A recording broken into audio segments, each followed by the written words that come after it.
আজকে আমি আপনাদেরকে দেখাবো আপনারা কি করে আপনার মেসেঞ্জারটিকে ডার্ক মোড করতে পারেন। আপনি যদি আপনার মেসেঞ্জারটিকে ডার্ক মোড না করে এমনি সাদা কালারের চালান তাহলে কিন্তু আপনার চোখের উপর একটা ক্ষতিকর প্রভাব আসতে পারে। সো বুঝতেই পারছেন আপনার মেসেঞ্জারটিকে কিন্তু ডার্ক মোডে চালানো আপনার জন্য অনেক অনেক গুরুত্বপূর্ণ। তো চলুন কিভাবে আপনি আপনার মেসেঞ্জারটিকে ডার্ক মোড করতে পারেন সেটা দেখিয়ে দেওয়া যাক।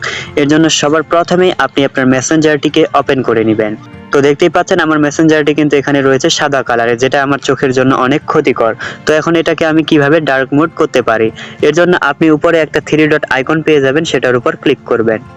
তারপর এখান থেকে অনেকগুলো অপশন কিন্তু চলে আসবে। তো এখান থেকে আপনি উপরে যে সেটিংস অপশন পেয়ে যাবেন সেটার উপর ক্লিক করবেন। তারপর এখান থেকে একটু স্ক্রল করে নিচে আসবেন, নিচে এই যে অপশনটা দেখতে পাচ্ছেন ডার্ক মোড, আপনিও আপনার ফোনে এরকম ডার্ক মোড অপশনটা পেয়ে যাবেন। তো আপনি এটার উপর ক্লিক করবেন। তো ক্লিক করার সাথে সাথে এরকম কিন্তু আপনার সামনে তিনটা অপশন চলে আসবে, একটা হচ্ছে অফ, আর একটা হচ্ছে অন, আর একটা হচ্ছে সিস্টেম। তো এখান থেকে দেখবেন আপনার এটা কিন্তু অফ করা রয়েছে। তো এখান থেকে আপনি অন অথবা সিস্টেম করে দিবেন, যে কোনো দুইটার মধ্যে একটা করলে কিন্তু ডার্ক মোড হয়ে যাবে। তো আপনাকে আমি সাজেস্ট করব আপনি এখান থেকে সিস্টেম করবেন।